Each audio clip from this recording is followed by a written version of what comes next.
Greetings, everybody, and welcome to my YouTube channel, All That Is. I'm so pleased to welcome Paula back for a second interview, just to follow up on our previous interview. I had such a great time with Paula the last time as we maneuvered through many discussions, but it was a very powerful interview, and I was so called to invite Paula back. So, welcome back, Paula. I'm so pleased to have you here today. Thank you. It's such an honor to be back. And likewise, I really enjoyed our conversation last time. And yeah, I'm happy to be here again.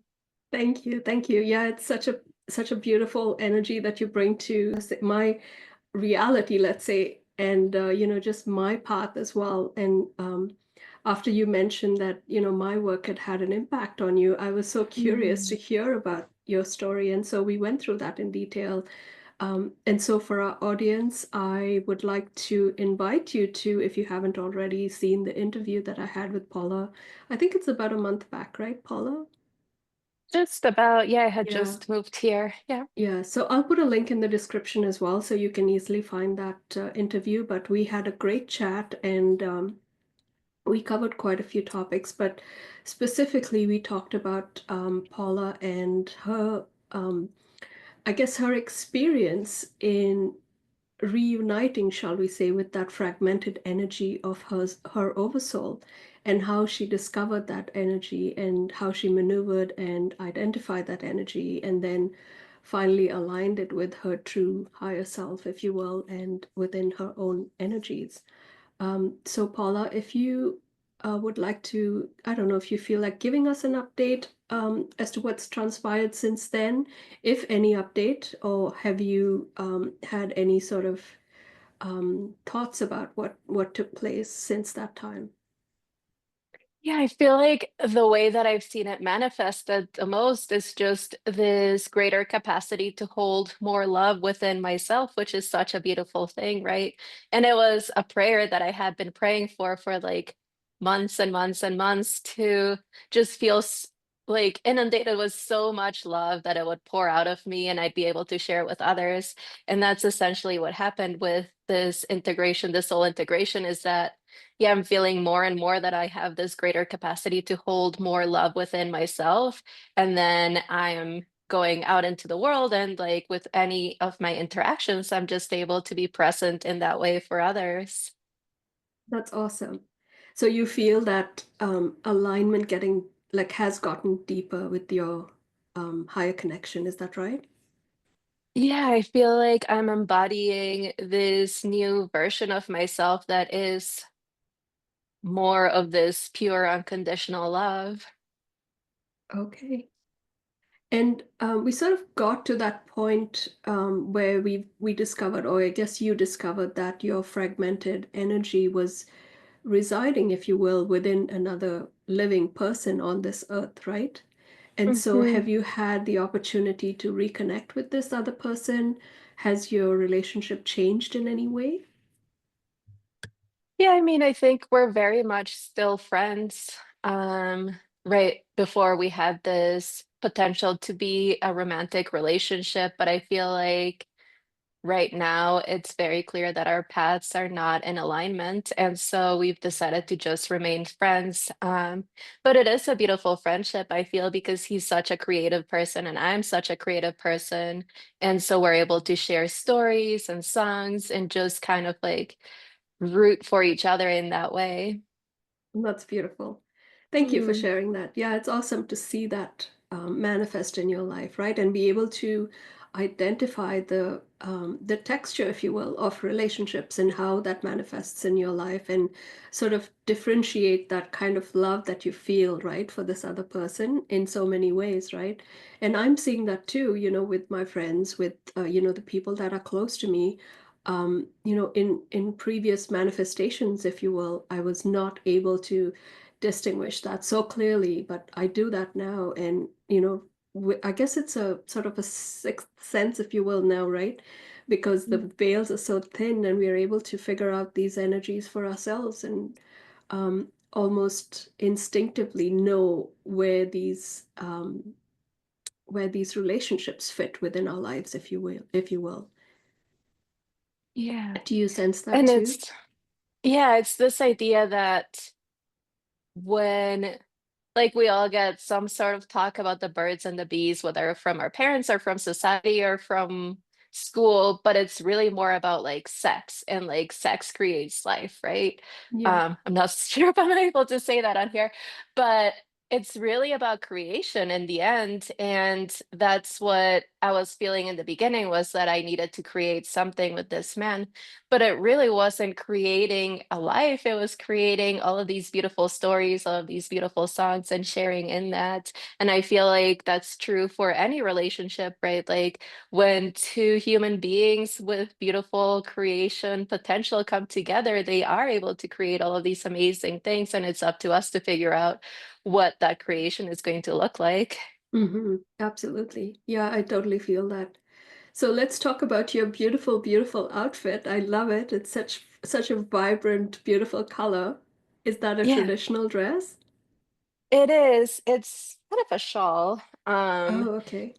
And yeah, it gets very cold here. It's in the valleys, so it's in the mountains. And it took a woman, I think, 5 to 10 days to weave this together, just weaving it all day, every day for 5 to 10 days.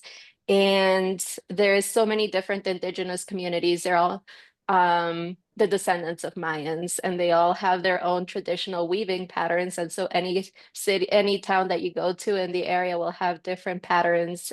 This one's from Sinacantan, but yeah, each town that you go to will have the most beautiful, vibrant textiles, and they're all very different. It's so beautiful. Yeah, I just love it. So, I'm guessing you're still in Mexico and enjoying your hiatus in Mexico. Yeah, I am. Although, something really interesting happened now that you mention it about like integrating this oversoul of myself and like integrating more love into my body. I used to have so much resentment for the United States, so much resentment for everything that's happening there. But on Monday, I was sitting with myself and I found that I love that country. I was born in Mexico, but I grew up in the United States, and that country gave me so much. It educated me, it nourished me, it supported me through my adolescence, through my early adulthood, and it gave me so much wisdom, so many gifts. And yeah, it was this process of remembering that I actually really do love that land. I love that country. And it was a beautiful thing to find that I no longer hold on to that resentment. And yeah, wanting to figure out how I can be of support to this beautiful land that gave me so much. Yeah. Do you plan on going back? What are your like immediate plans, or I guess long-term plans? I don't think my journey is to live there, but I feel a lot more ready to go back and just visit and spend time with friends and family. Um, I still, work out of the United States. I'm still getting taxed in the United States, all of these things. So I still have all of these connections. And yeah, in a lot of ways, I think that I am still, for whatever reason, tied to that country, right? At some point, because I wasn't born there, at some point I had to make the choice about whether I wanted to become a citizen or not. And it was a very hard decision for me, but ultimately I did decide to become a citizen. And so, yeah, there is that tie to that country now. Are you allowed to have a dual citizenship, or did you have to give up your Mexican citizenship? No, yeah, I actually have triple citizenship. Oh, okay. Yeah, That's awesome. yeah, yeah. That's great. Yeah. So then you can travel back and forth and, be in both places, I suppose. Which is the third one? Spain. Oh, wow. Awesome. Awesome. Mhm. So let's dig back a little into your spiritual practice or your spiritual life, shall we say. Where would you say you became conscious of your spirituality, and how did that journey begin? Yeah, I think it started with ancestor work, actually. And that's why I'm like so grateful to be Mexican because Mexicans, I feel like, have this remembrance of all of their indigenous practices with the Day of the Dead, right? We connect with our ancestors at least once a year, ideally more often than that, but at least once a year we connect with our ancestors. And so this was something that was instilled in me from a very early age. My grandmother would encourage us to put up an altar for our ancestors in our house. And so when I moved to the United States, at some point I felt like that culture was missing, that connection was missing. And so I started looking for ways in which I could bring that back. And I joined this cacao ceremony that involved ancestral work, ancestral dream work, I think it was, and it involved the cacao ceremony. And during that ceremony, my intention was very all-encompassing. I feel like my intentions are usually very big. And so it was this very pure intention of wanting to heal all parts of myself. But when I say heal all parts of myself, I didn't mean just, myself, but also like with this understanding of all that is, right? Like we are all part of one source that created all of us. And so wanting to heal first myself, but then all of everything else, all parts of everything that makes up all that is. And yeah, I feel like because my intention was so pure and so sincere and it came from my heart, my ancestors, God, the universe gave me exactly what I wanted, and they've been putting me on this path ever since of like, okay, if this is what you wanted, these are all the practices that you need to learn. These are all the healings that you need to go through. These are all the experiences that you need to go through. This is all the wisdom that you need to receive in order to truly heal all parts of yourself and then begin to help healing others. How did that manifest in your life? Like, did you actually hear voices? Did you get impressions? Like, how did those teachings come to you, or how were you aware of your ancestral teachings? Sometimes I do dream with my ancestors, but really it's been more of this like inner guidance of whenever I see something that looks interesting, I'm very much into going to different ceremonies or events. I'm always wanting to learn more or pick up a new course. And so it's been this instinct of like, oh, that looks interesting. I'll study that for a little bit. Oh, that looks interesting. Let me pick that up for a little bit. And really being held by all of these beautiful teachers and all of these beautiful elders who are more connected to ancestor work, who are more connected to spiritual practices. And I think the ceremony took place probably in 2019, 2020. So it's been 5 months, sorry, 5 years at this point that I've been going through this work and encountering different teachers, different sisters, brothers that have been holding me through this process. So, do you have like a daily practice that you follow through all of the wisdom, I guess, that you've learned all of over this, I guess, 4 or 5 years? Have you tailored sort of a daily practice that you follow? Yeah, a big part of it is cacao, actually. Oh, From okay. that very first cacao ceremony, I just realized what a beautiful power cacao has to really connect you with your heart and to help you to feel more in your body, right? Because it brings up all of these sensorial experiences within your body of like your heart beating faster, maybe your breath quickening. And so it really brings you into your body, but in a very gentle way. It's not like frappe, it's not like all of these other medicines. Um, it's something that, yeah, feels good to me for now. And so with the cacao, I love to intention it. And it's really the way that I start my day, right? With a prayer, with an intention. And so I sit with my cup of cacao and I basically pray to it. And that's what makes it ceremonial is when you pray to it and you kind of share with that medicine what you want your day to look like, right? Like for me, like I said, a lot of my prayer lately has been to feel so much love that it overflows from me and that I'm able to share it with others. So that's essentially what I intention with my cacao with. If I have any important meetings, if I have um anything that I'm doing interesting that day, I'll also kind of intention it along with that. But yeah, cacao is a big part of it. Sitting in meditation, like Vipassana style meditation of like really feeling into your body, feeling your aliveness within is beautiful too. And yoga. I really love yoga too, just to again get in the body. The style of yoga that I was trained in is trauma sensitive yoga, so it really teaches you it's not just for exercise, it's not just for connecting spiritually, but it's really about remembering to be in your body, remembering to feel into your body. Wow, I love that. I love that you incorporate all of this into your practice, which is really beautiful. So I'm curious about your work. Are you able to extend that into your work? I know you do counseling, correct? I do, Yeah. yeah.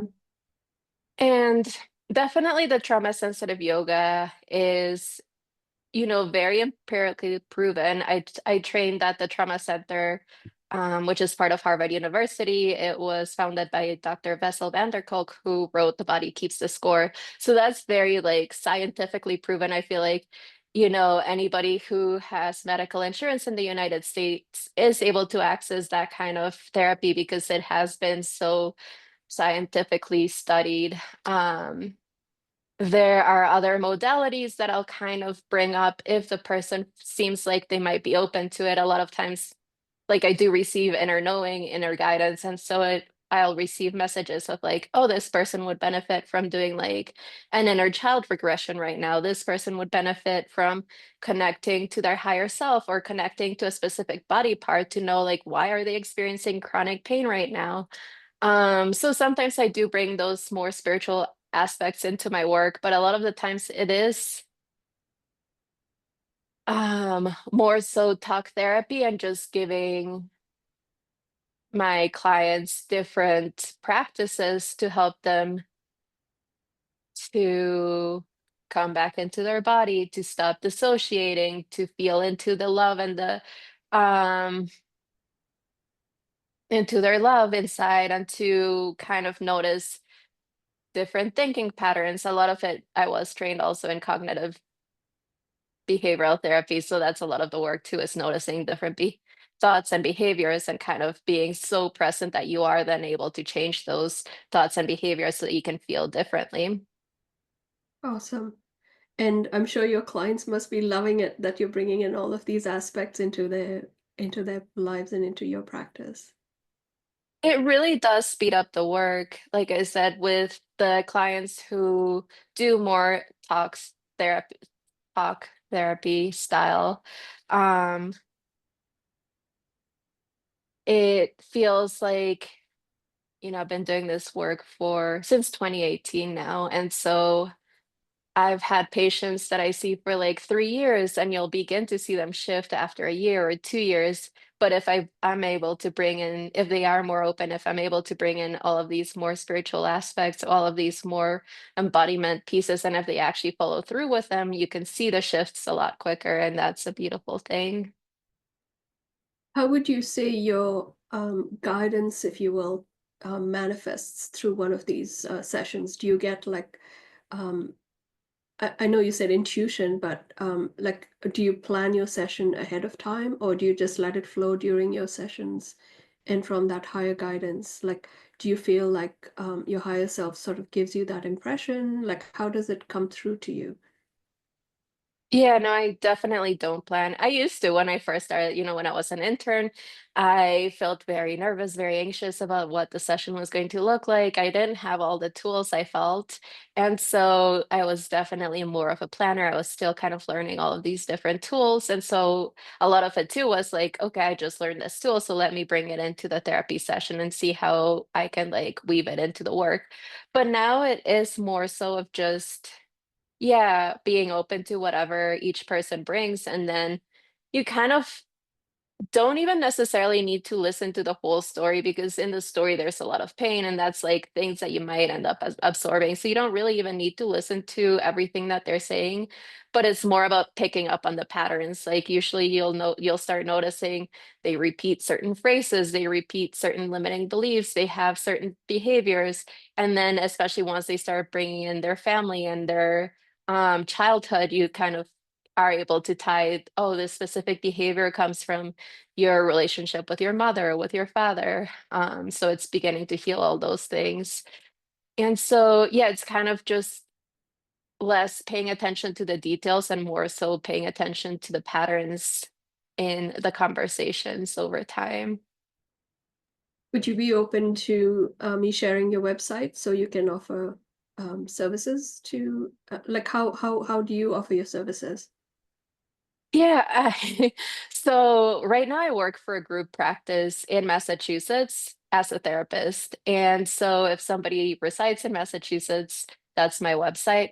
Um, but for individual services, I'm mostly, because I am pretty nomadic, I'm mostly just been posting in WhatsApp groups and wherever I am, right? Like right now I'm in Chiapas.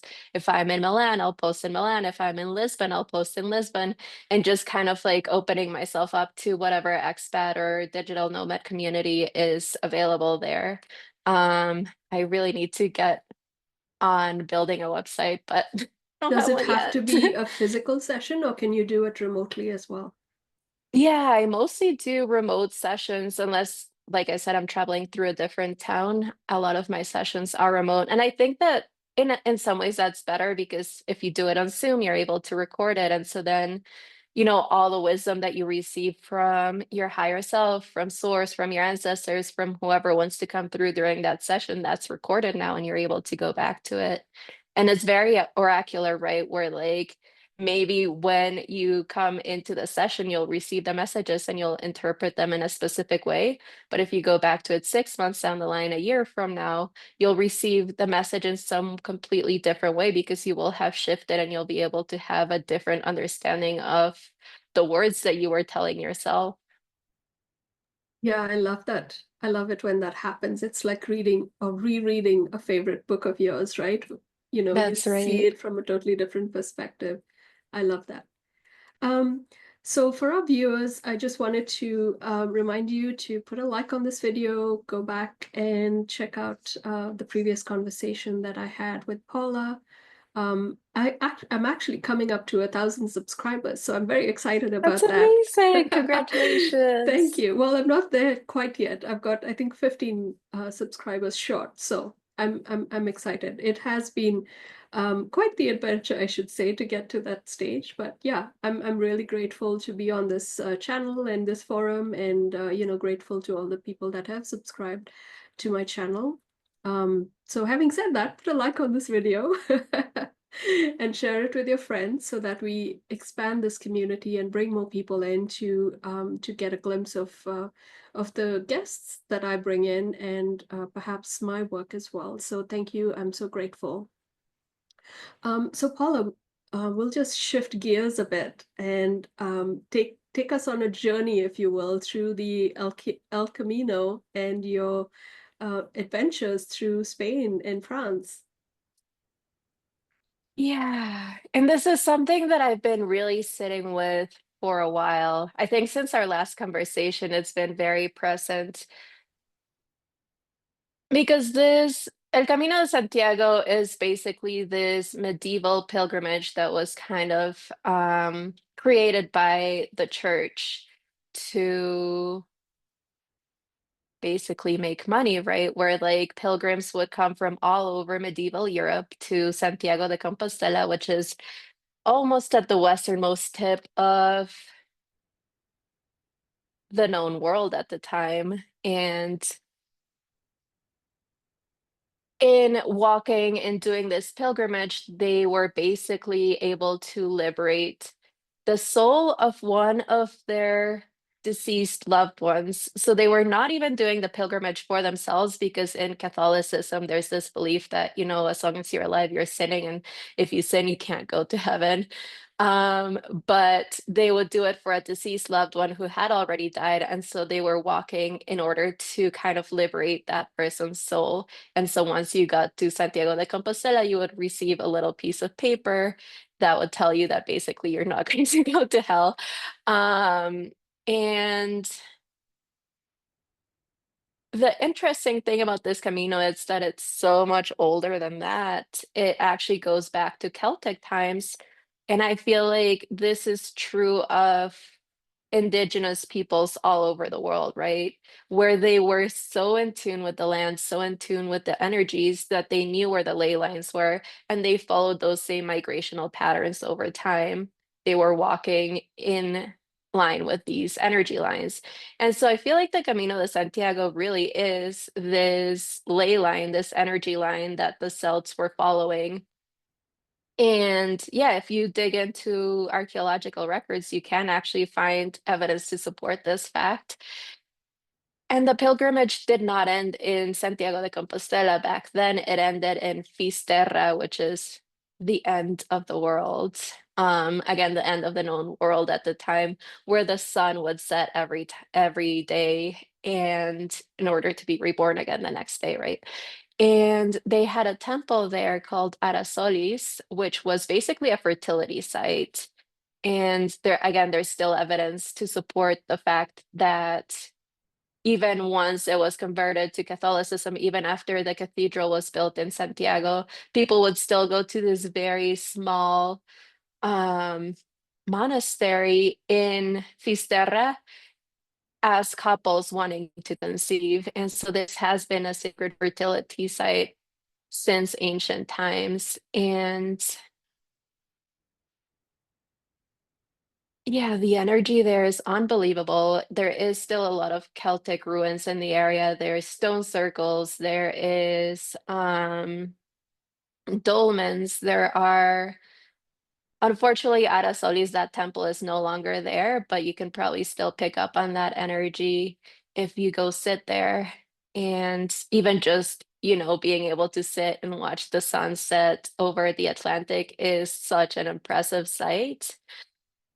And a lot of pilgrims do know this in some way. They have this inner knowing that their pilgrimage does not end in Santiago. So a lot of pilgrims still actually do end up going to Fisterra. It's an additional 3 days in the journey. But I think what's really beautiful about this pilgrimage is not so much, you know, yeah, for me, what's really beautiful about this pilgrimage is that basically it has been embedding and coding the energy of Spain, really, with this energy of deep, deep prayer for soul liberation. And so Spain really was built on this energy, this prayer of liberation of souls, which I feel like is such a beautiful thing. Because if you know anything about the Camino, basically, a lot of the towns in Spain that are now major cities were birthed out of the Camino de Santiago, and they were each like a day's walking distance from each other. So you've got like Pamplona and Burgos and Leon, and they're each a day's walk from each other. And it was basically just pilgrims who were maybe needing to rest, or they were injured, or maybe they fell in love and they would stay there. And each of these towns was built by people who were seeking soul liberation. And so all the people in those cities, all the people in those lands are really um in some way connected to this idea of soul liberation, which I feel like is such a beautiful thing. Wow, that's truly amazing. You did take us on a Mm. journey. That's awesome. I'll have to look at all those names again because my Spanish is completely nothing really. So I'll have to look at it and figure out in my mind where it is you took us. But I love that you said that the roots came from the Celtics and from the indigenous people. Um, I recently have just been awakened by, if you will, the white buffalo woman or the calf woman. And I've been like downloading information through her and just aligning, if you will, with that divine Sophia consciousness, divine feminine energy. And it's been coming in so strongly. Um, and this relates to a gridwork mission that's coming up for Canada that we're doing with Indigo Angel on the 30th of March. So, again, to my viewers, if you want to tune into that and check out that website, I will post that as a link as well. But I feel it's a very powerful message that she's bringing into the indigenous people. So I was quite impressed to hear that root, if you will, is connected to the indigenous people. And in a way, I feel that they have been somehow silenced, not only here in Canada, but in the US, and now, according to your revelation, in Spain as well. And that's Mhm. really very sad for me to hear because, like you said, they're truly connected to the land, to the ley lines, and to living with in harmony with nature, right? And that has been robbed of us in a way, because those truths, that way of life, if you will, that was so rich in its traditions, have been taken away essentially by the Catholic Church, I would say. um, and which is a really I don't know, I feel like saying a draconian measure, because that's what it is, right? They came in with this very aggressive masculine energy, if you will, that obliterated all of these very delicate, divine, feminine energies that were rooted and connected to the earth. But instead of bringing balance to the masculine energies, they came in with a very aggressive masculine energy that was too powerful in a way, and wiped out the feminine energies, so to speak. And so when you laid out this sort of journey, it speaks so strongly to um, that way of um, aggression, if you will, that was brought forth, Mm. right? And Spain, I'm sure, is littered by wars, and by a Mhm. lot of that. Um, I guess that um, it's strewn, if you will, with the land, right, of those ancestors that lost their lives due to wars and that insurrection, if you will, right? Um, so yeah, I'm so glad that you spoke to that underlying factor, if you will, that as it relates to the land. Yeah, I feel so called to do this journey, but I still have to investigate it, if you will, and see why it is I'm being called to do this journey um, on the El Camino de Santiago. And yeah, hopefully I'll be able to do it soon. And maybe I'll pick your brain at that time. Perhaps we can do it Mm. together. Who Oh, knows? that would be amazing. Yeah, that would be awesome to have companionship and, have that deeper understanding with somebody that is able to travel with you. So thank you for sharing that, Paula. What's your opinion of the Catholic Church and their sort of practices? Well, I was brought up Catholic. I was baptized. I did my first communion. I was never confirmed. It just never felt right. But um I was brought up Catholic, and so I know a lot of the original teachings, and there is a lot of wisdom and insight in the Bible. There is a lot of beautiful things that happen from, having faith in God, from prayer, but there are also a lot of the things that the church has done, as you said, to erase ancestral knowledge, ancestral wisdom, spiritual practices, specifically around the feminine. And for me, this is really difficult to not only just because I am both Spanish and Mexican, right? And so you see Mexicans talk about Spain as like as if they're the bad guy, but really Spain was also conquered just like the Mexicans were. They were just conquered at an earlier point in time. Um, and yeah, there's just this sadness inside of me anytime I hear people kind of criticize Spaniards for coming in and conquering Mexico, because I feel like it's not any individual human that is wanting to harm other humans. It's really this larger draconian energy, as you called it, that is coming in and putting in all of these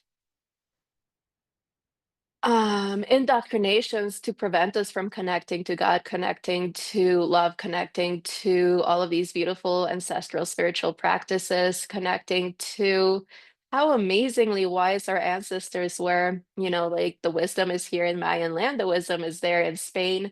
We just kind of need to access it wherever we are. And yeah, I finally made it to the Vatican last summer. And as it's really funny, right? Because it's Rome and then the Vatican, and they're right next to each other. But it was this really funny kind of like barrier, like an invisible barrier where you were in Rome and you were just kind of like in Italy, enjoying a beautiful summer day, maybe eating gelato or pasta. And then you cross over this invisible fence into the Vatican, and there was this energy of repression where I felt myself kind of contracting inward and just kind of wanting to shrug and shrink down. And I feel like that's the energy that the Vatican brings forward into everything that they do, that the Roman Catholic Church brings into everything that they do, is this energy of repression. They're repressing our memories, they're repressing our spirit, they're repressing our wisdom, they're repressing all the beautiful things that we are as humans. Wow, that is amazing. I haven't been, unfortunately, or fortunately, I should say. Mhm. But yeah, when you look at it energetically, it's really amazing that you experience that. And I know people that have been there who are sensitive have experienced that, and it makes them physically sick sometimes, just going into that energy field, right? And a lot of people have had like energetic attacks as well because they were so full of light. And when you think about it, and what the Vatican is essentially presenting themselves to be is like they are the be all and end all of the Catholic Church, right? But when you actually Mm. go there as a pure being, it's not what it seems to be, right? There's so much darkness there. There's so much inversion, if you will.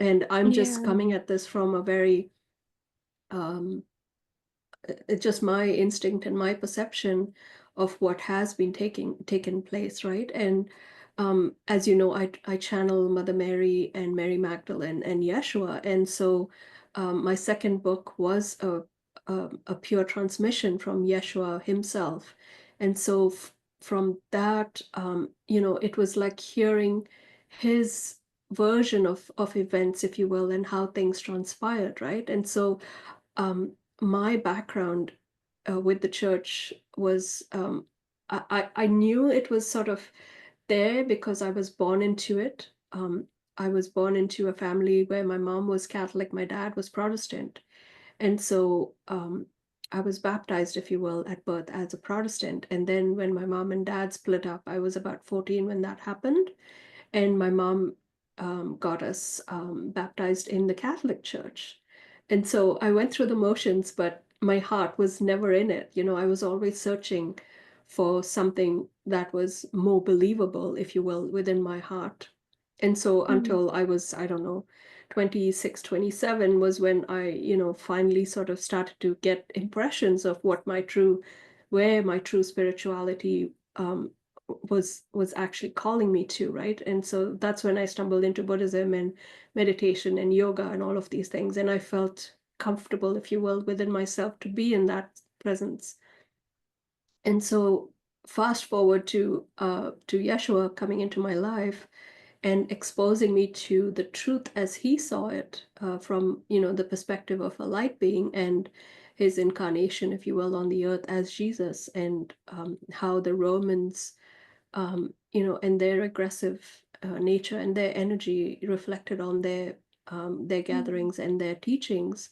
It gives you a very different aspect or a different perspective of what the church represents today, and the religion, if you will, that was sort of built roughly around Jesus and his practices. So to me, that seems very inverted because first of all, he said to me, I'm not here to be worshipped.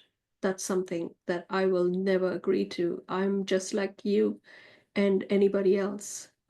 We are all having that experience of the Creator in a physical body. And so I'm just a different impression of myself as a light being, if you will. I've progressed from that physical energy into a light being, and so I'm no more or no less than you are, right? And so I thought that was a very humbling thing to say because when I first got into it, I was very mistrustful as well. I was like, why are you choosing me? I'm like the least favorable candidate to be doing this work with you, right? Like I didn't trust myself basically to be interacting with this being, first of all, because of my past. I was like, I don't believe in you. I don't believe in the religion. I don't believe in any of this.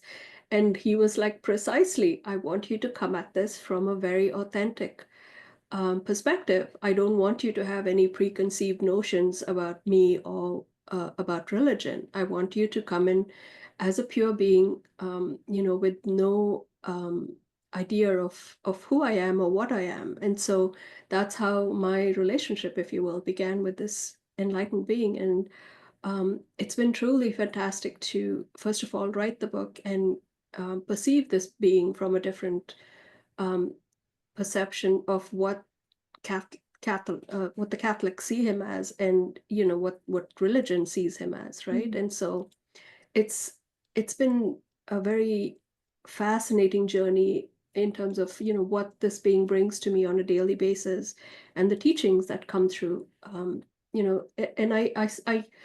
I haven't read the Bible, so I haven't dug deep into what the teachings of the Bible are, but I hear that there are some things that some teachings have come through and been filtered through as true teachings of the Bible, but um, I haven't personally um, gained any wisdom, shall we say, from that aspect of the religion or Christianity. So and I'm totally happy that it makes an impression on you or anybody else that have had that blessing in their life and have been able to absorb the truth, if you will, from those teachings.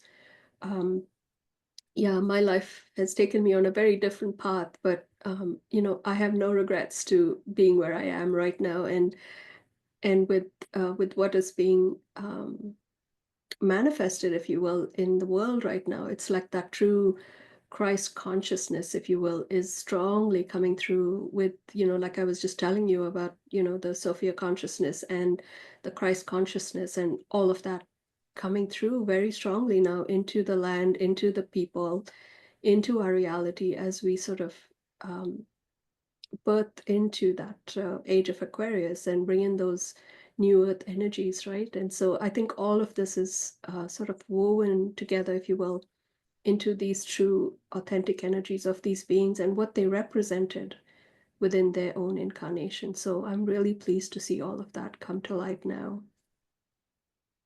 Any thoughts Yeah. on what I've just said? Um, well, with the Bible, I feel like it's almost like a time capsule for me. Same with the Popol Vuh, which is basically the Mayan creation myth, where like I read it a year ago, and when I read it, I was just reading it as literature.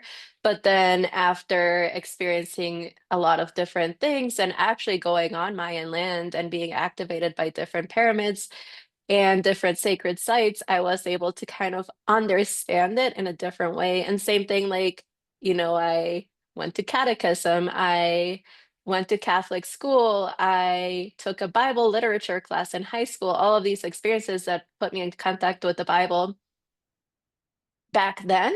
And now it's almost kind of like in the right moment, I receive little insights of like, oh, this Bible text, or oh, this other Bible text.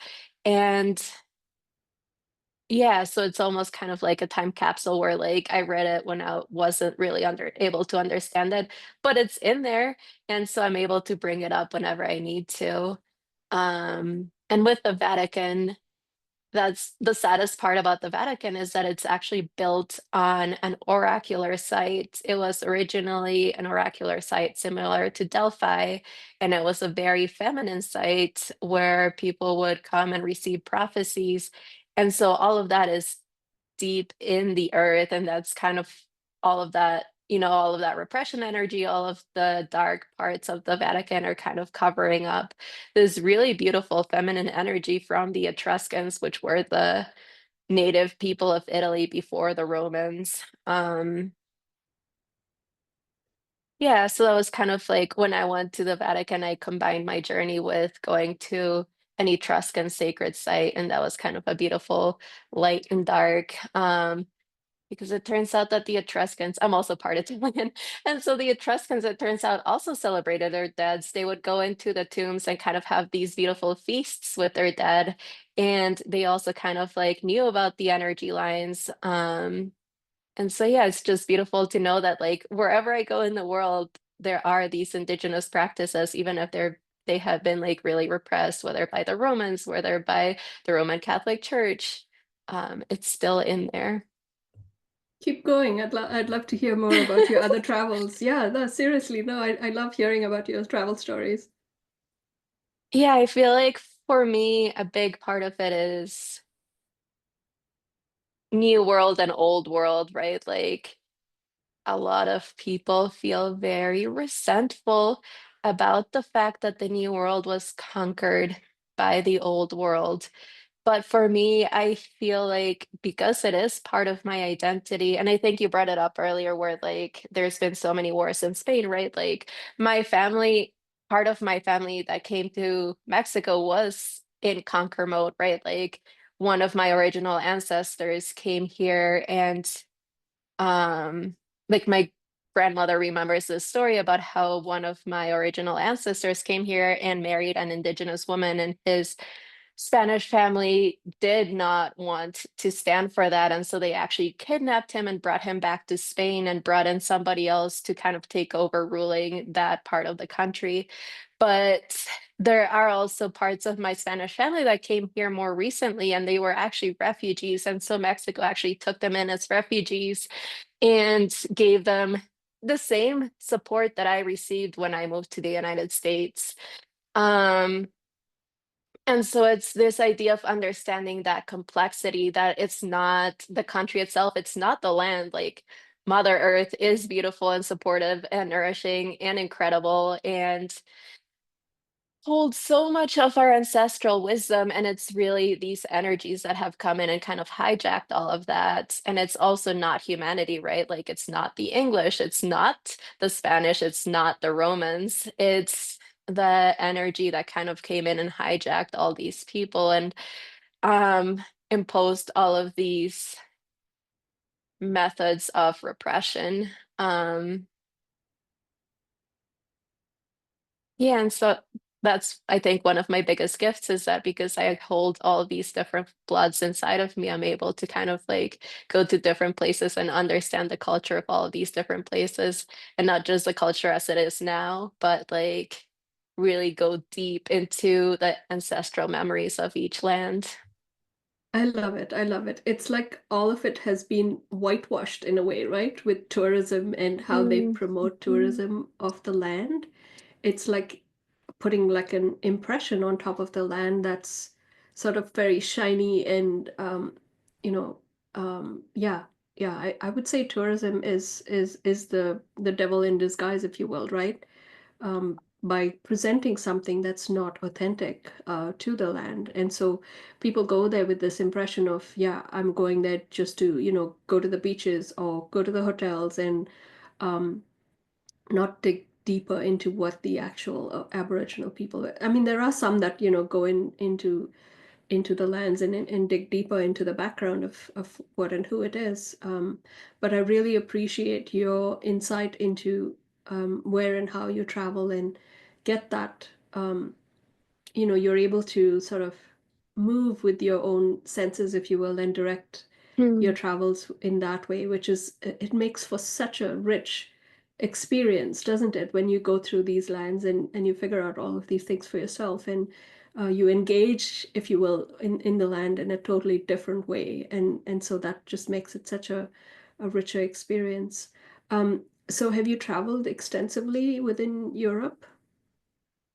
Yeah, I'm so blessed to have a European passport, so I'm able to stay there as long as I want. And with what you were just saying, what came up for me was the Blue Grotto in near Capri. Or I think it is in Capri. I'm not sure, but like if you take a boat ride to Capri, they'll take you to all of these grottos, and one of them is the Blue Grotto, which is originally a sacred site. Like it's known that it was a sacred site. People used to go there and sing beautiful songs of prayer and devotion to the earth and the sea. I think it's called like it used to be called Mater Magna Grotto, which is basically like the grotto of the mother. And now it's just so awful where it's like mass tourism, so they bring you in boat by boat. There's so many people like singing so many different distorted songs, and they're kind of almost like hypnotizing you in a way. They're really not respecting the land. They're not respecting the sacred site, and it's just really sad to see that. Another big one is the Duomo in Milan. Milan is like I've never, I don't like cities, and I've never really liked Milan because it is a city until I found out that it originally was like an ancient Celtic settlement. And underneath the Duomo, there's a sacred spring. And so a lot of these churches, a lot of these cathedrals, a lot of these touristic places are built on top of sacred waters. And so I feel like a big part of this also is a hijacking of the earth's waters. You see that here in Chiapas, where like Coca-Cola has come in and basically poisoned all of the waters in the area. So actually, like Coca-Cola is cheaper than drinking water, and people can't drink water from all the beautiful rivers and springs that we have in the area. You have to buy bottled water, and it's more expensive than buying soda. So there's a lot of heart disease, there's a lot of diabetes in the communities. And they've even convinced the indigenous communities that Coca-Cola is medicine. So a lot of like shamans and priests will use Coca-Cola in ceremony and Wow. basically prescribe it as medicine. So yeah, it's a big part of it, I feel like, is an inversion of the earth's waters. Wow, that is crazy. Coca-Cola, really? That's so bad for you. Oh my Mhm. goodness. Yeah, that's Yeah. like pure sugar, isn't it? They Oh, give it to breastfeeding infants. oh my gosh, that's just awful. So going back to France, Paula, I don't know if you've traveled through the lands that perhaps Mary Magdalene walked. Have you become familiar with any of those lands, or has that come into your awareness? Because I she studied escaped abroad in after, Paris. yeah, she escaped right after, I Yeah. guess Jesus passed away. I studied abroad in Paris in university, and I feel like France, for some reason, for me, France, like for my body, is the best country in the world. I experience a lot of chronic migraines. And when I was in France, I did not experience one single migraine. So there's something about the energy and the land there that's very healing for my body. Um, I've only been to France, to Bordeaux, and when I started the Camino de Santiago, I went to Bordeaux, I went to Saint-Jean-Pied-de-Port, and I went to the Loire.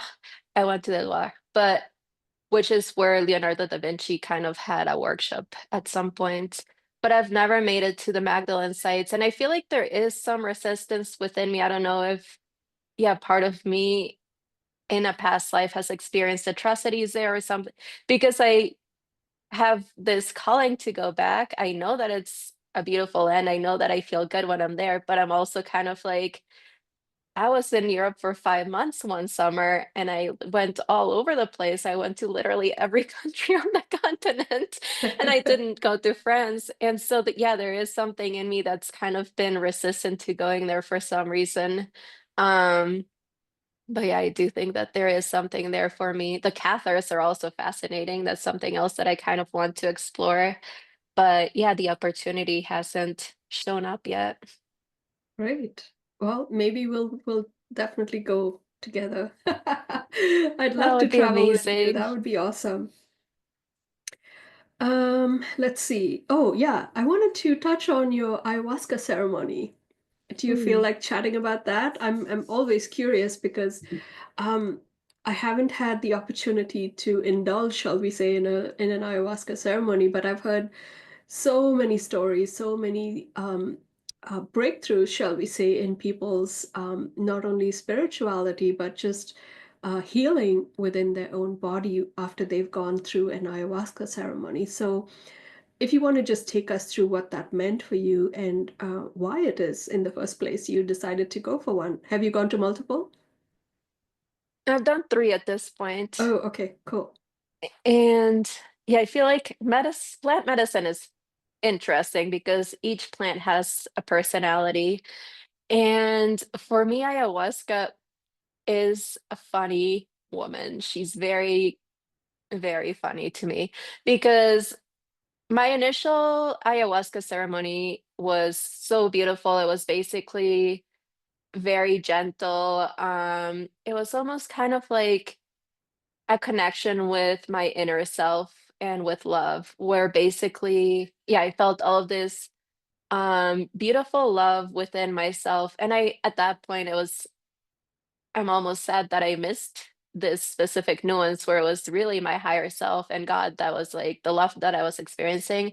I was in a relationship at the time, and I thought that like the love that I was experiencing was the love of the man that I was with at the time. But now I know that that's not what that was. And the other piece was that it was kind of like any question that I had ever wanted to know an answer to, like, why is the sky blue? Why does the water drain in a circular motion? All of these things, right? Like literally any question that I've ever been curious about, like it would come to my mind and I would immediately receive an answer. And it was just a really powerful and profound night sitting with that medicine at the time. And that I think was perfect because I was still very new to my spiritual journey, and it was very gentle, very comforting, very supportive and mothering. The second time I did it, I kind of wanted a quick fix, I feel. And but it was funny because I knew that that's not necessarily what I needed. And so my intention during that ceremony was that I wanted to learn how to be patient and I wanted to receive inner union.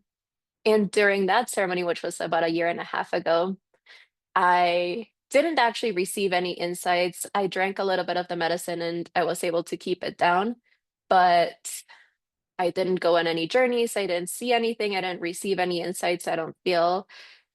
Because the medicine was like, well, you asked for patience. That's not something that I'm going to give you right now. Like, you need to go back out into your life and experience what it's like to be patient. I was like, well, I'm not going to wave my magic wand and then you're immediately going to be patient, right? You need to go out into the world and learn how to be patient. That's how that works. And so, yeah, I feel like in that moment, I kind of got to know a little bit of her personality. Um, and it brings us interaction in that way with her. And then this last time I was going into an ayahuasca journey, I wasn't actually even seeking to do ayahuasca. I was invited to do a San Pedro ceremony, which is a cactus similar to yote, and it's supposed to be good heart opening. And that's something that I'm always seeking, right? Like that's my prayer, that's my intention is to open up my heart, to receive more love, to hold more love so I can share with others. And so that's something that I've been wanting to work with for like 3 years now. And so when I found out that one of my friends was going to be sitting with medicine, I said, of course I want to join. And it turns out that it was both. You were sitting with mother ayahuasca for one ceremony, and then you were sitting with the father during the second ceremony. And that's how it found me. And this last ceremony, I got everything that I had asked for last that I went to the ayahuasca ceremony, which was, to receive a reunion. And my third experience with the medicine was really interesting because it wasn't even something that I had been seeking out. At this point, I feel like I was complete with the medicine of the mother. Um, and it was this idea of sitting with the father really that drew me in. It's San Pedro, one of my friends had invited me to go sit for San Pedro. And that's something that I have always wanted to experience just because, again, one of my biggest intentions and prayers is to open up my heart to be able to hold more love so I can share more love with others. And that's essentially this medicine is supposed to be a heart opening medicine. And so for like 3 years now, I feel like ever since I found out about San Pedro and what it does, I've been wanting to try it. So when my friend said that she was going to be sitting with that medicine, I like immediately put up my hand and I was like, please, please take me. Um, and so it turned out that that specific retreat that we were going on, it's this beautiful woman. She's called the fairy godmother of Avalon. And she creates this experience where you sit with the mother one day and then with the father the other days, the mother being ayahuasca, the father being San Pedro. And so, yeah, that's how I found my way back to medicine without even looking for it this time around. And it was kind of this sense of, all right, now you've learned how to be patient and you weren't even looking for me. And so now I'm ready to receive you and I'm ready to give you everything that you had asked for last time, which again had been this intention of receiving inner union and patience. And so this time I didn't even, hmm, again, because I like mostly I was going in to sit with San Pedro, I didn't necessarily even have any sense of like what my intention might be for sitting with ayahuasca, but it gave me what I had asked for last time, which was that inner union, retrieving my oversoul and really beginning to bring it into my body. Um, so yeah, I feel like my experiences with the medicine haven't been they feel unique in the sense that I feel like a lot of people, when they talk about sitting with the mother, they talk about these journeys where they see like horrible, terrible things happening, like atrocities that are happening to humanity, or all of these like deep, dark underbelly things that are happening with the world. But for me, it's always been this beautiful connection to maternal love, this connection to love, and being held and supported. And I feel like a big part of it is that um that's basically, I've already experienced all of these dark things in my past. And so now it's really time to heal. And that's what I'm receiving from the medicine. So yeah, I feel like I've come across a lot of people who do fear the medicine, but I feel like, something that they say about it is that it doesn't give you what it wants, it gives you what you need. And I feel like that's true. Like maybe part of me is curious to know, all of these atrocities that have happened in the past, but it hasn't really brought that up because maybe I'm not ready for it. Or like it comes up in a way that's not re-traumatizing me, which I feel like I'm so deeply grateful for, right? Like after my medicine journey with the mother, the next day I woke up and I had this inner knowing of like all of those atrocities that had happened to kind of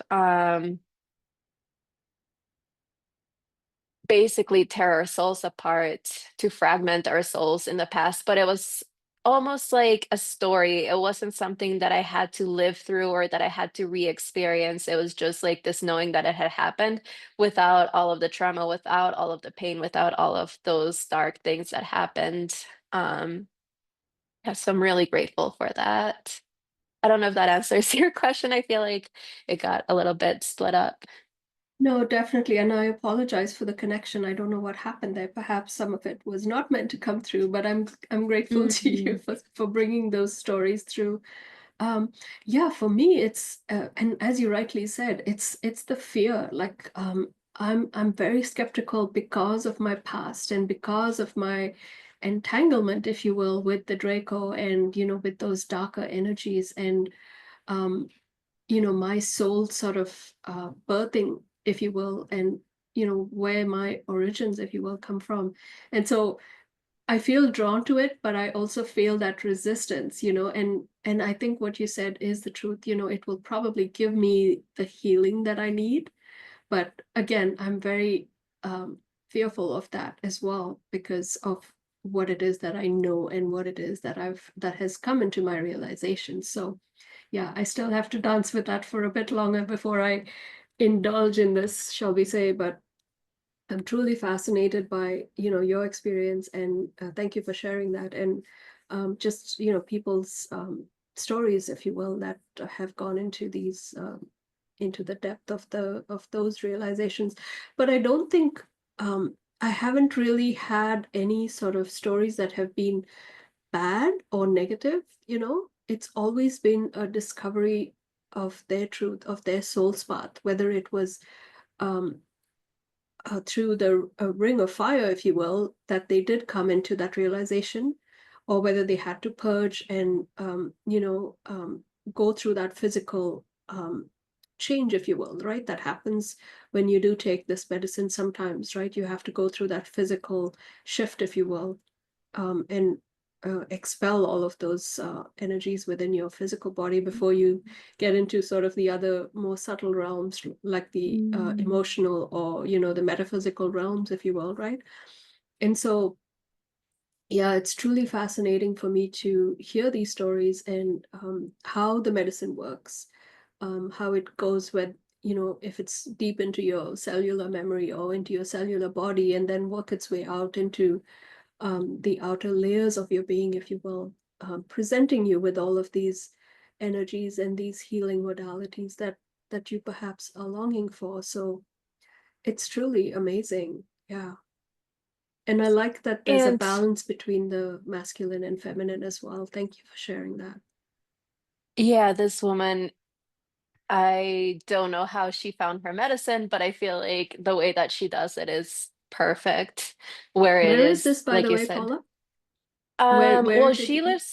she lives in Avalon, in Glastonbury in the Oh, United right. Kingdom, but she Okay. actually came to Mexico to do these two retreats. She did one in Playa del Carmen and she did one in Bacalar. I did the one in Bacalar. Um, and yeah, just a beautiful grandmother who is sharing her medicine in a beautiful way. So she's Um, originally from the UK, or does she have she Aboriginal is. roots? Okay. Okay. Yeah. Cool. Yeah. That's awesome.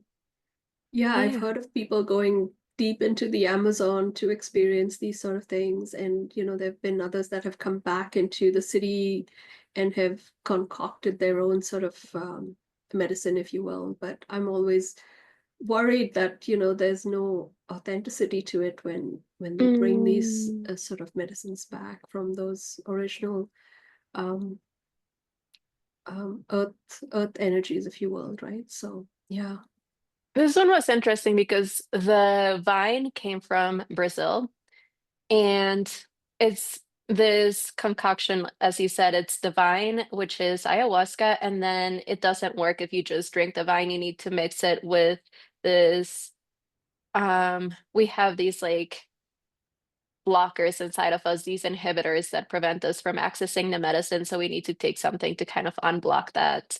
And there's a few different plants that you can use, but she didn't specifically brew the medicine, but whoever did used acacia from Hawaii. And this is why I felt like this was the right setting to do it with the right person to do it with because she described a deeper understanding of the way that the medicine works, where it wasn't just kind of like passed down generation through generation, where like it's like almost like a game of telephone in a way. At some point, these teachings maybe get distorted because we forget what the original intention, what the original idea of the plant was. But I feel like because of the way that she described it, it made sense to me, and yeah, even if she was bringing it from somewhere else, it was brewed with a very specific intention. It was brewed with the understanding of what it does. And again, like I think you were asking earlier about how the medicine actually works, and it's a vine, right? And so while I was in my journey, I received that understanding that it is a vine. And so it has a capacity to connect and weave in the way that vines do, right? They kind of like move in this very like it's almost like snake-like in a way too, where it kind of like moves and slithers and crawls through your consciousness. And yeah, kind of like you feel like vines are growing through you. I did get some visuals at the beginning, and it was just vines, like deep darks, deep purples, like emeralds, and like darkness. But beautiful darkness. It wasn't like it was just like this feminine darkness, right? Like the void. Um, and that's what the medicine does. It helps you to weave things. And I feel like that is what it did for me, where like all of the experiences that I have had for the past 3 years since I've been sitting with the medicine, every time that I sit with it, kind of like weaves it in a new way where I have new understanding. So it's almost like the pieces of the puzzle I've been kind of gathering for the past 3 years. And it wasn't until this final sitting where they all kind of came together into this puzzle that I now had was able to look at and understand.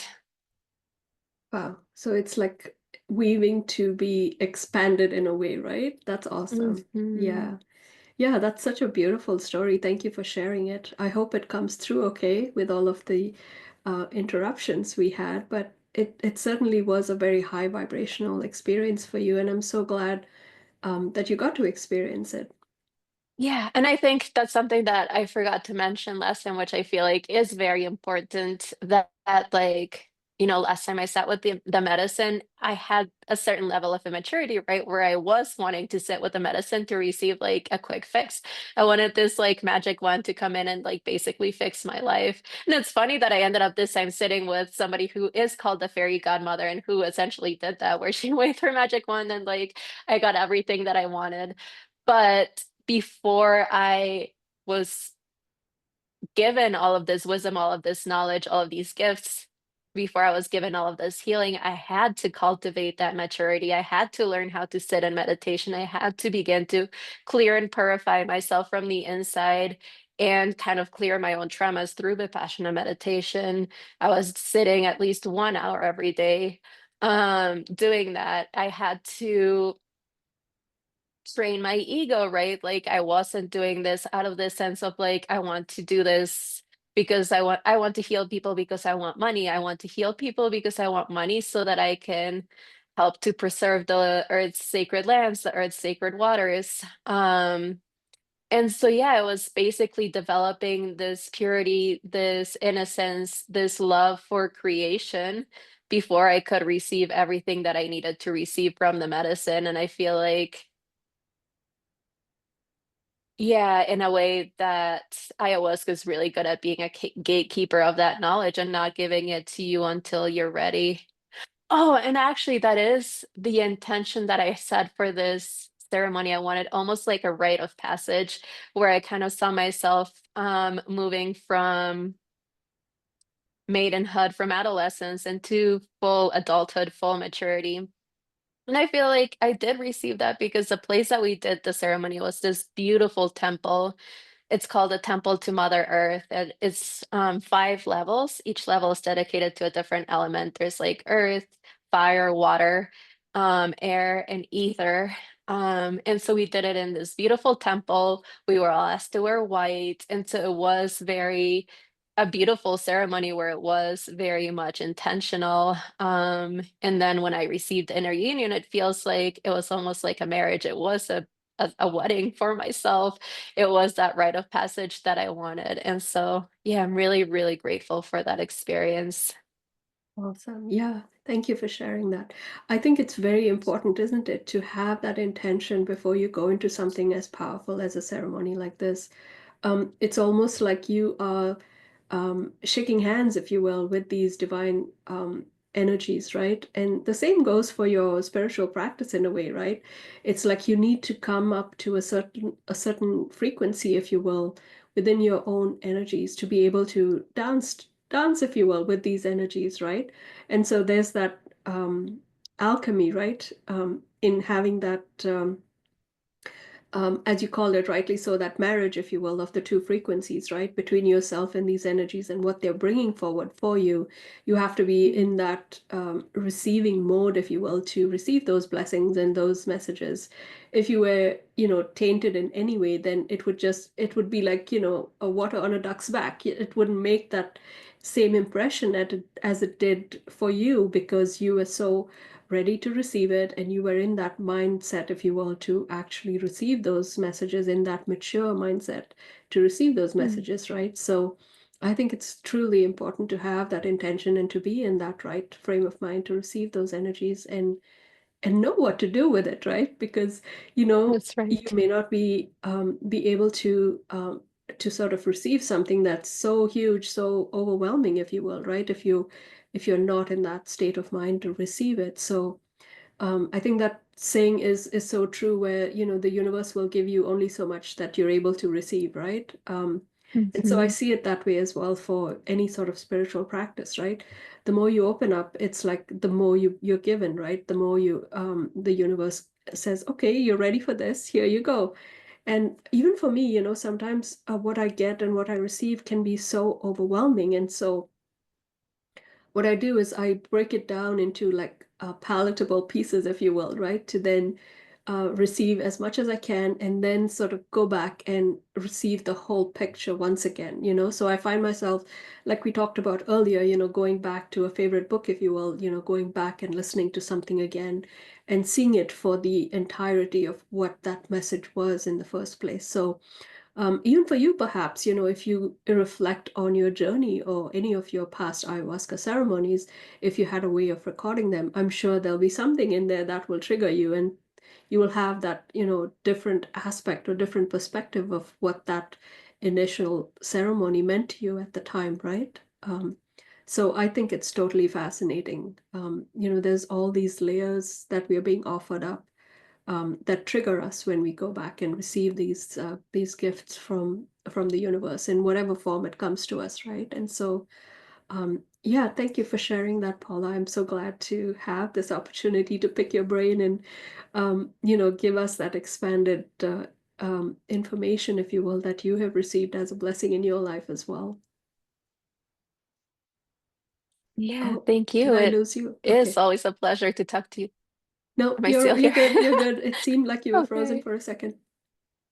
Yeah, no, I was just saying how deeply grateful I am to you too. You ask very thoughtful questions that really inspire me to think about all of these processes that I've been through and kind of bring them forth in a very clear and concise way. So I am always deeply grateful to any conversations that we have together. Thank you. Thank you. I appreciate you too. Was there anything else you wanted to touch on? Hmm.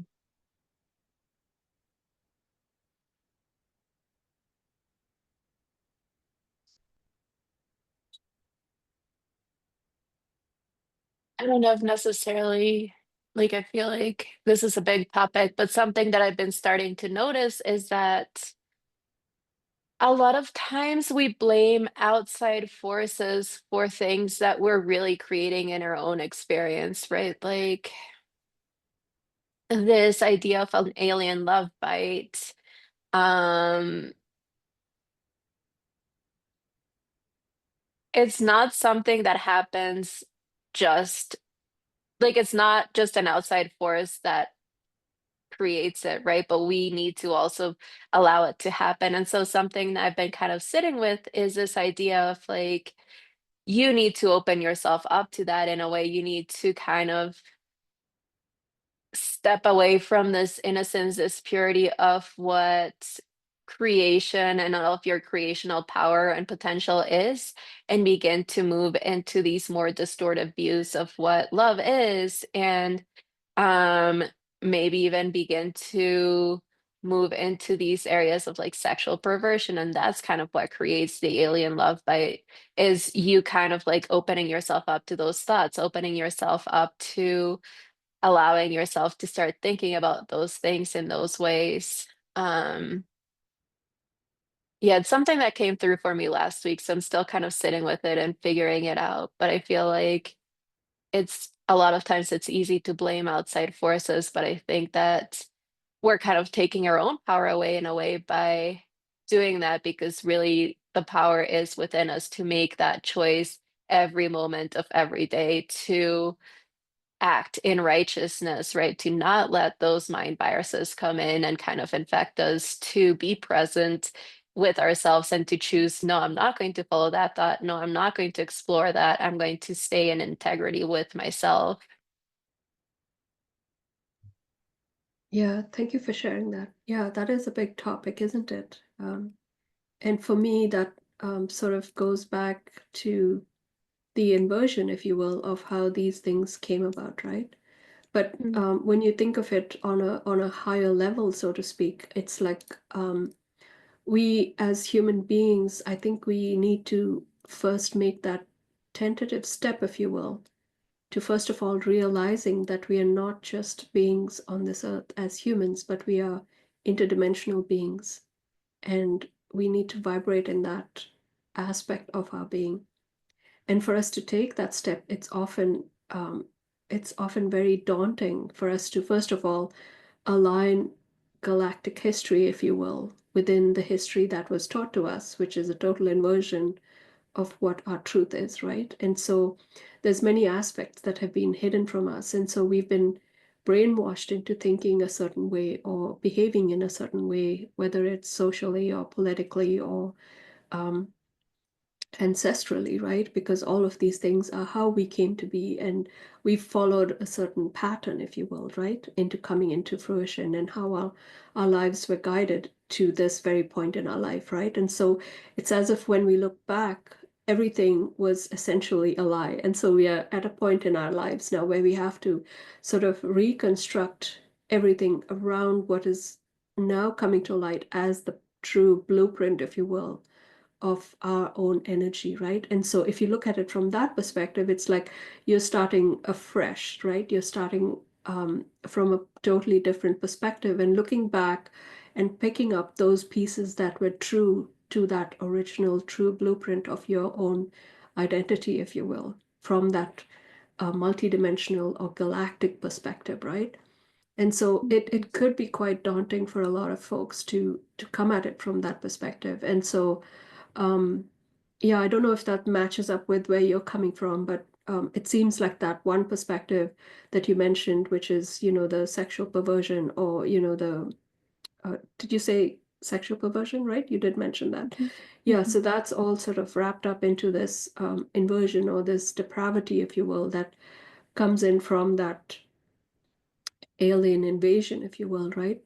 But like you said, we cannot essentially blame them for everything because if you look at it, they too are part of the creator's energy, right? And so it's just one way of them sort of exposing or experiencing themselves, but in a way they went to that extreme, if you will, of their experience, right? Into the negative aspect of their being, right? And so all of those energies are again coming back into alignment. And if we look at it from their lens or from their perspective, it will take us down those inverted experiences, if you will, right? Looking at all of the things that they created and they believed in, which were introduced into our society and our way of thinking, right? And so it is a very large sort of galactic historical thing that we have gone into, but it's as if we were blinded to that experience in a way, even though we were in it, we were in the thick of it, right? But we were sort of not exposed to that greater truth and that authentic truth that we were originally meant to be connected to, right? And so that's when all of these experiences come through, like, you going through this ayahuasca ceremony or connecting to the land or connecting to the indigenous people, or for me, connecting to the Draco or connecting to Mary Magdalene or Yeshua and finding out those truths for myself, right? And so we all have our own way, if you will, of finding that authentic truth for ourselves. And however that manifests or shows up in our life is our way forward, if you will, right? For us to pursue that experience or that aspect of ourselves within that intergalactic or galactic energy or multidimensional experience, right? And so yeah, it can be overwhelming sometimes for us to leave all of a very 3D narrative, if you will, that we have been ingrained, that has been ingrained in our mind. It's like you're born, you go to college, you work, you buy the house, you buy the car, you amass all of this riches, and that's sort of been the template of this very 3D world, right? But if you break all that away, it's like you're left with really nothing on a spiritual level, right? You're a very broken energy, if you will.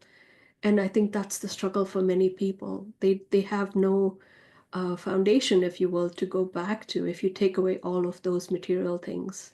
So yeah, it's a really important time, I would say, for humanity at this point where we are, sort of going into that ascension journey, if you will, on a very personal or a very collective level. So each one's journey is precious to them. And so, however you come to that realization, it's your own journey. And even if you don't, even if you don't wake up, to me and to my understanding, it is like it's as if you have a wasted incarnation, right? You might have to repeat it at a future date. So, Mm. you're being given this opportunity to essentially wake up in the greatest time of all, if you will, because this is supposed to be one of the most important ascension journeys galactically, and this is what I'm getting from my higher dimensional guides, if you will. We have many interdimensional beings watching this process because it is supposed to be one of the most glorious ascensions ever to have taken place in terms of galactic history. And so we are all going through that process right now, and we are like candidates, if you will, right? That are going through this ascension journey, and whether we come through on the other side an ascended being, if you will, or that we have mastered that um,